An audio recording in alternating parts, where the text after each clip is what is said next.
घने पहाड़ों में रहने वाले एक कुत्ता अंत में एक शक्तिशाली पुरुष बन गए हो और साधना के शिखर पर पहुंच गए हो। अप्रत्याशित रूप से घाटी से बाहर कदम रखते ही तुम्हारा सामना उस 1 लाख वर्ष पुराने दानव स्वामी से हो गया जिसने मुहर तोड़ दी थी। तुम दोनों सबसे शक्तिशाली होने के नाते तुरंत ही दुनिया के अंत तक युद्ध करने के लिए उतर आए। युद्ध के बाद दानव राजा रातों रात अपने पुराने ठिकाने पर लौट गया और तुम बस एक टूटी हुई तलवार पकड़े कांप रहे हो। जिस व्यवस्था से तुमने खुद को बांध रखा है वो 5वीं दुनिया से तो नहीं आई होगी, है ना? वरना तुम ये कैसे समझाओगे कि 500 साल बीत गए लेकिन तुम एक छोटे से सफेद सांप को भी नहीं हरा सकते? जब तुम्हें इसका रहस्य पता चला तब तुमने आखिरकार इस मामले को सुलझाने का फैसला किया, लेकिन उस दिन आप हमेशा की तरह घाटी में घूम रहे थे। अचानक आपको महसूस हुआ कि दूर फूलों में कोई अज्ञात प्राणी छिपा हुआ है, इसलिए आप बहुत सावधानी से उसके पास गए। फिर आपको पता चला कि एक पेड़ की चोटी पर अकेले पड़े खजाने के संदूक में एक बच्ची थी। आपने अनजाने में ही उस बच्ची को उठा लिया। असली लोगों से पूछताछ करने के बाद आपकी आंखें तन गईं। उस बच्ची के शरीर में खून की एक बूंद भी नहीं बची थी। आपने उस नन्ही सी जान को देखा जो चमत्कारिक रूप से जीवित थी। अनमने ढंग से ही आपके मन में उसे गोद लेने का ख्याल आया। कुछ देर सोचने के बाद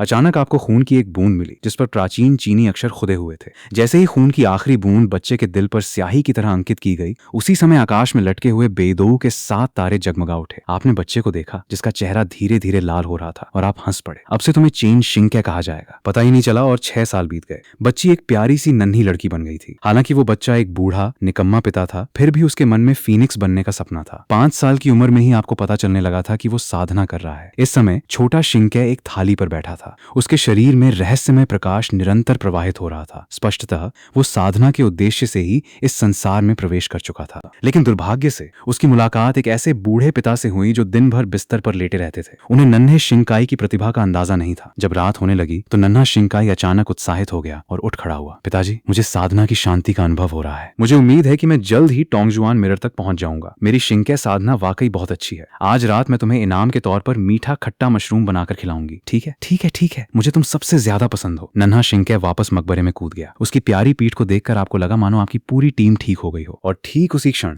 गंभीर रूप से घायल एक विशालकाय भूरे भालू का सिर भागने ही वाला था। डरा हुआ वो विशालकाय भूरा भालू पहाड़ की तलहटी में ही मर गया। मुझे नहीं पता उस बड़े भूरे भालू को धीरे धीरे मुड़ने में कितना समय लगा। जब मैंने आंखें खोली तो मैंने देखा कि मानव जाति की एक छोटी लड़की उसे घूर रही थी। इससे उसका दिल सतर्कता और शत्रुता से भर गया। वो अभी कुछ ही साल का था। वो पहले ही टोंगक्सुआन दर्पण में प्रवेश कर चुका था। अगर बीच में कोई दुर्घटना न हुई होती तो मुझे डर है कि भविष्य में मानव वंश में एक और संत पैदा हो जाता। उसने सोचा कि 300 वर्षों तक आध्यात्मिक औषधि का अभ्यास करना उसके लिए कितना कठिन था और फिर मानव जाति द्वारा उसे अगवा कर लिया गया। विशाल भूरे भालू ने अचानक बुरी तरह चीख मारी। बड़े भूरे भालू ने अपने शरीर को मजबूत करना शुरू कर दिया। किसे पता था कि नन्हा शिंके अचानक धीमी आवाज में चिल्ला उठा, बहन इधर आओ, लगता है ये भालू जाग गया है। और वयस्क भालू ने उसे मार डाला है। जैसे ही उस विशाल भूरे भालू ने हत्या का जरा सा भी आभास कराया, अचानक उसे एक अभूतपूर्व दमन का अनुभव हुआ। उसका शरीर अचेतन रूप से हिंसक रूप से कांपने लगा और इस क्षण उसे नीचे गिराने की हिम्मत किसी की नहीं थी। उस समय सफेद सांप की परछाई अभी भी दिखाई दे रही थी, इसलिए आपने अपनी आध्यात्मिक इंद्रियों का प्रयोग करते हुए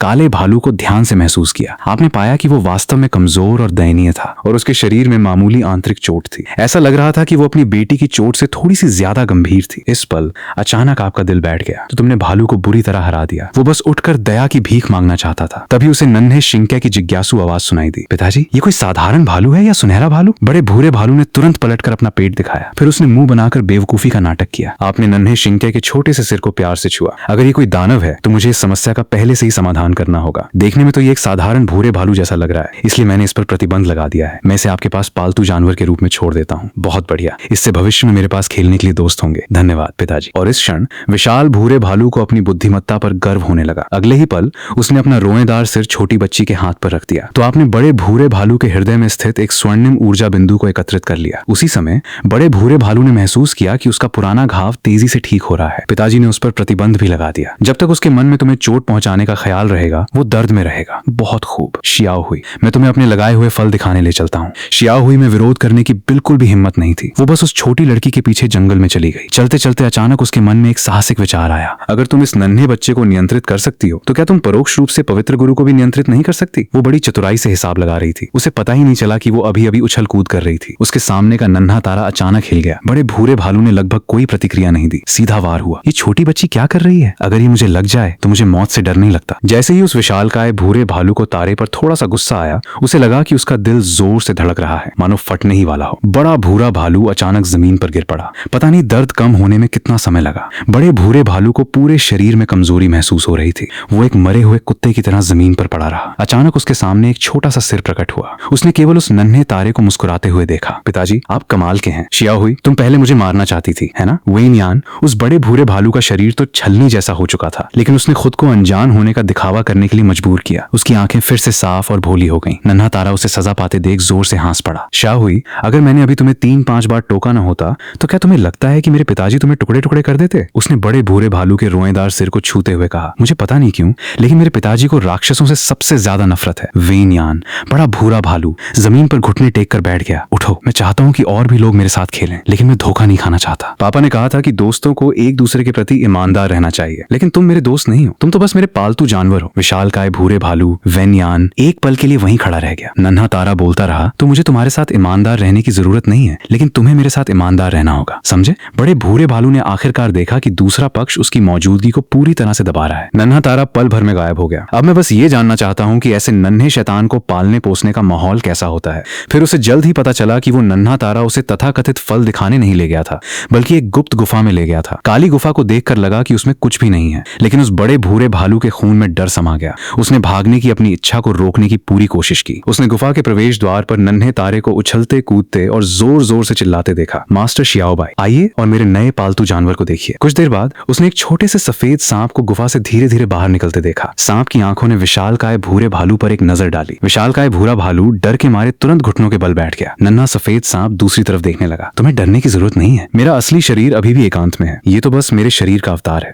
बड़े भूरे भालू ने अपना सिर और नीचे झुका लिया और हिलने की हिम्मत नहीं की। ठीक है मास्टर शियाओबाई, हमें इस बड़े बेवकूफ भालू की परवाह करने की जरूरत नहीं है। छोटे सितारे ने कहा कि उसने एक किताब निकाली है, उसमें लिखा है कि अभिमानी पवित्र गुरु को मेरी दूसरी किताब से प्यार हो गया। मैंने इसे पढ़ लिया है, मैं आपसे तीसरी वॉल्यूम बदलने आया हूँ। कितनी जल्दी छोटे सफेद सांप ने एक गहरी सांस ली। दूसरा घूंट सीधे उसके मुंह में चला गया, फिर उसने उसे वापस अपने मुंह में थूक दिया। नन्हे तारे के हाथ में केवल तीसरी पुस्तक ही आई। धन्यवाद गुरु शियाओबाई। नन्हे तारे ने खुशी खुशी पुस्तक उठा ली। फिर उसने थोड़ी परेशानी से कहा, वैसे गुरुजी, पिछले 6 महीनों में मैंने चाहे कितनी भी कोशिश की हो, यहाँ तक कि मासूमियत का नाटक करके रोने पर भी मेरे पिता ने मुझे ये नहीं बताया कि मेरी माँ कौन है। अब मुझे क्या करना चाहिए? चिंता मत करो, आप उससे हर दिन अच्छे से पेश आते हैं। जब तक आप हार नहीं मानते, देर सवेर वो अपनी कमियां उजागर कर ही देगा। ठीक है स्वामी जी। अपने लक्ष्य को प्राप्त कर चुके उस नन्हे सितारे ने मुड़कर जाने की तैयारी की। अपने उस साधारण शिष्य को जाते हुए देखकर उस नन्हे सफेद नाग ने अचानक एक सुंदर मानव रूप धारण कर लिया। उसका नाम जी होंगली है। दरअसल वो पवन दानव घाटी लौटते ही पास होना चाहता था। ये निश्चित रूप से इसलिए नहीं कि वो बुरा है, बल्कि इसलिए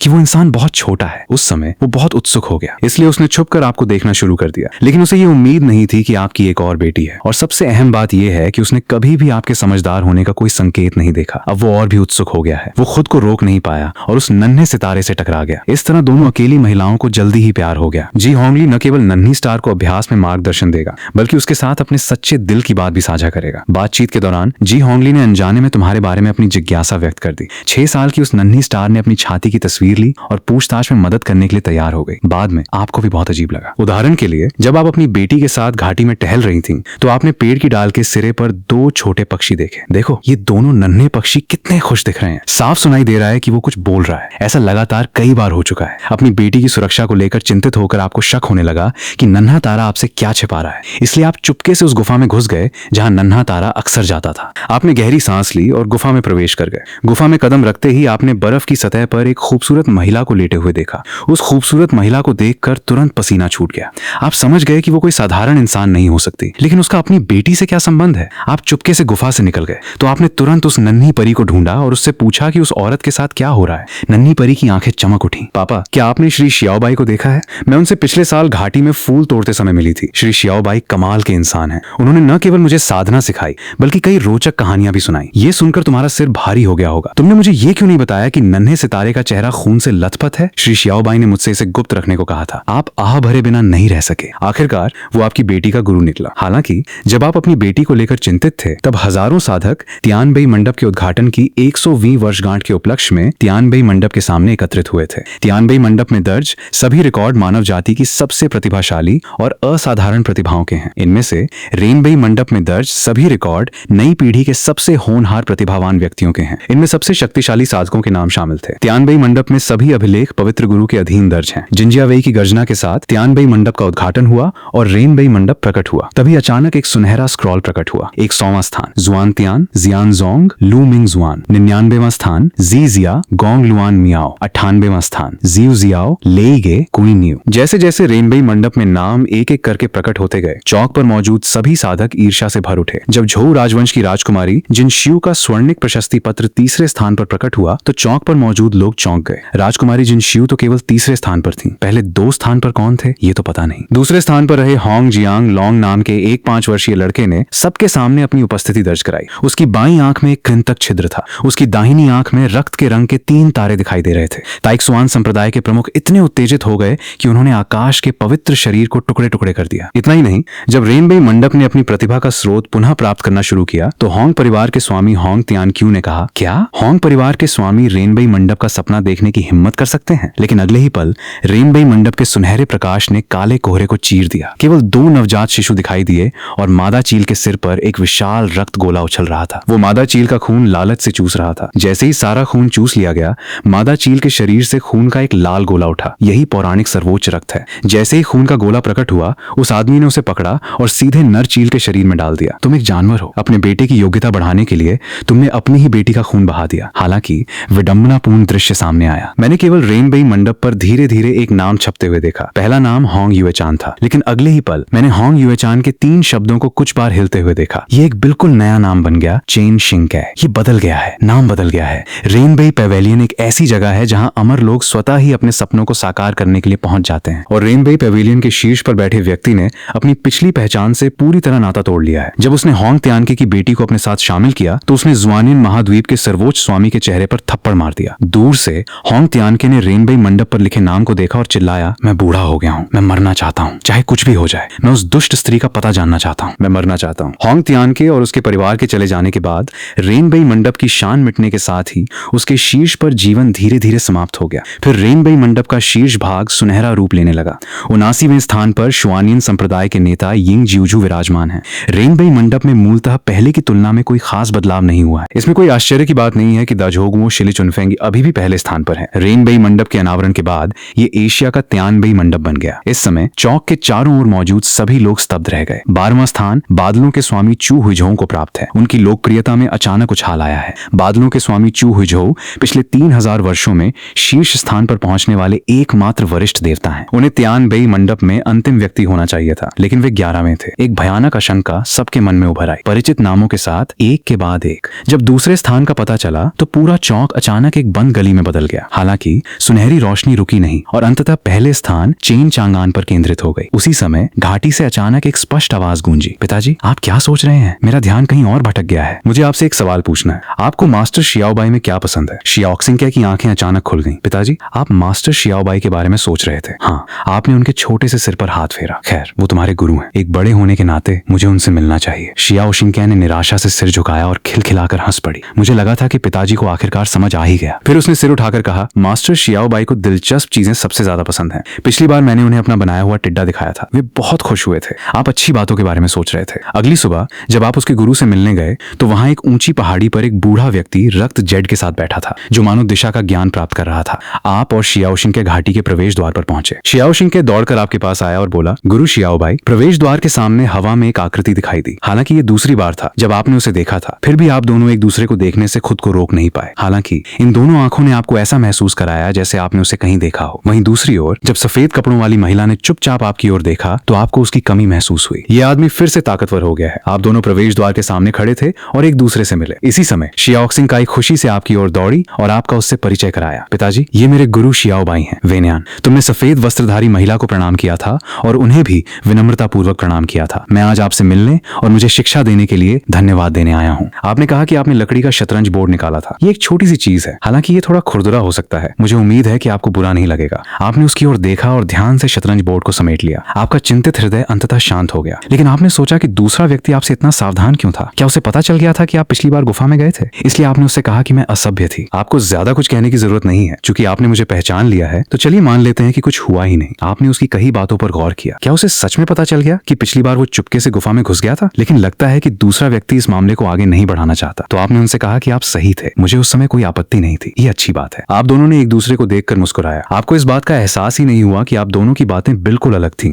आप दोनों ने काफी देर तक बातें की और फिर आप उठकर चले गए। उसी समय हवा में मौजूद वू बो को 6 साल पहले की घटना याद आ रही थी। गुरु ने बीमार युवती को वांगू गुफा में छोड़ने का आदेश दिया था। हालांकि जब वो किंगझोउ की एक अनाम घाटी से गुजरे तो उन्होंने घाटी में खिले हुए फूल देखे और चाहा कि कम से कम उसे किसी सुंदर स्थान पर आराम करने का मौका दें। उसने बच्चे को घाटी की धारा में डाल दिया, ठंडी हवा चली और वू बो को वास्तविकता में वापस खींच लाई। फिर उसने मन ही मन कहा, मुझे उम्मीद नहीं थी कि महान गुरु की जीवन शक्ति इतनी प्रबल होगी। गुरु ने इस समस्या को पूरी तरह से हल करने के लिए लोगों को भेजने का आदेश दिया है। 2.5 घंटे बाद वू बो आखिरकार फैंगमो घाटी पहुंच गया। 2 कदम चलने के बाद उसे पेड़ से अचानक एक आवाज सुनाई दी। वू बो ने एक लंबी तलवार पकड़ी और लड़ने के लिए तैयार हो गया। अचानक एक विशाल भूरा भालू पेड़ से बाहर निकला। मेरा इरादा उसे कोई नुकसान पहुंचाने का नहीं था। मैं चेन शिंके नाम के एक बच्चे के बारे में पूछना चाहता था। हालांकि उसने अभी अपनी बात पूरी ही की थी कि तभी उसने देखा कि भूरा भालू मुड़कर भाग गया। वू बो चीखा और भूरे भालू के सामने रुक गया। भूरे भालू ने अचानक ब्रेक लगाया और उसका चेहरा लगभग गाड़ी के अगले हिस्से से टकरा गया। मैंने आखिर में एक बार पूछा कि क्या तुम चेन शिंके को जानते हो? तभी पीछे से एक साधारण सी आवाज आई, अगर मैं गलत नहीं हूं तो आपने अभी चेन शिंके का नाम लिया। वू बो ने पीछे मुड़कर एक ऐसे व्यक्ति को देखा जिसका कोई अभ्यास नहीं था। तुम कौन हो? तुमने मेरे भालू का पीछा किया और मेरी बेटी का नाम जोर जोर से पुकारा। अब आप पूछ रहे हैं कि मैं कौन हूं? आपकी बेटी। ये तो आसान है।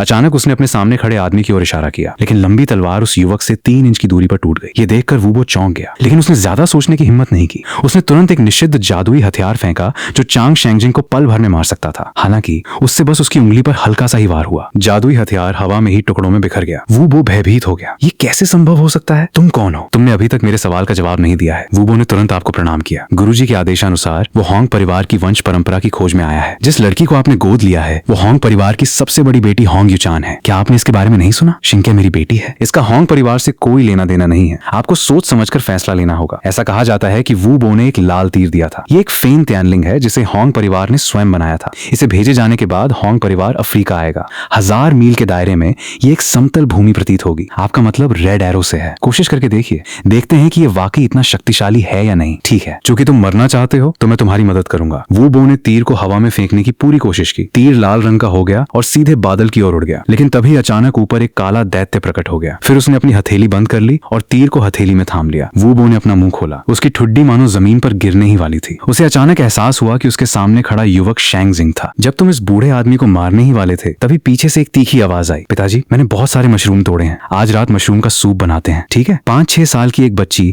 मशरूम से भरी टोकरी लिए दौड़ती हुई आई। इतने सालों बाद भी वू बो उसे देखते ही पहचान गया। फिर उसकी आंखों से आंसू बहने लगे। मिस शियाओ शिंके घबराकर आपके पास दौड़ी और बोली, पिताजी ये बूढ़ा कौन है? वू बो जानता था कि वो इस दिन तक जीवित नहीं रहेगा। सौभाग्य से उसने उसे सब कुछ बता दिया जो उसे पता था। फिर उसने गहरी सांस ली, मानो कई वर्षों का बोझ उतर गया हो। शियाओ शिंके अपना सिर झुकाए सुनता रहा। अचानक उसने धीरे से अपना सिर उठाया और लाल आंखों से बोला, होंग युएचान नाम की बहन बहुत दुखी है। तब ऐसा लगता है मानो उसका नन्हा सा शरीर आपके बिल्कुल करीब है। मेरे पापा सबसे अच्छे हैं। क्या उसने सुना नहीं? तुमने वू बो की तरफ देखा और मौके पर ही इसका खुलासा नहीं किया। थोड़ी देर बाद शियाओ शिंके ने अपने आंसू पोंछे और फुसफुसाते हुए कहा, पिताजी मैं मास्टर शियाओ बाई को ढूंढने गई हूँ। आपने उसके छोटे से सिर को छुआ। शियाओ शिंके ने अपना सिर नीचे कर लिया और जाने ही वाला था। उसकी पीठ थोड़ी उदास और अकेली लग रही थी। फिर तुमने बगल में खड़े वू बो की तरफ देखा। तुम्हें मर जाना चाहिए था, लेकिन उस समय तुम्हारी दयालुता को देखते हुए तुमने उसे बचने का रास्ता दे दिया। मैं तुम्हें 2 विकल्प देता हूँ। पहला, मैं तुम्हें अभी मार डालूंगा। दूसरा, मैं तुम पर प्रतिबंध लगा दूंगा। अब से तुम शिंके की देखभाल करोगे। ये उसके नीच पिता के किए का प्रायश्चित करने का भी एक तरीका है। वू बो ने बिना किसी झिझक के कहा, मैं यहीं रुककर मिस की देखभाल करने को तैयार हूँ। तो तुमने हाथ उठाकर उसकी निर्दयी हरकत पर रोक लगा दी। रात 10 बजे वू बो ने शियाओ शिंके को दरवाजे के सामने अकेले खड़े पाया। पार्ट 1 यहीं खत्म होता है। अगर ये कहानी अच्छी लगी तो मैं इसका पार्ट जल्दी ही अपलोड कर दूंगा। अब बस कमेंट कर देना, ओके।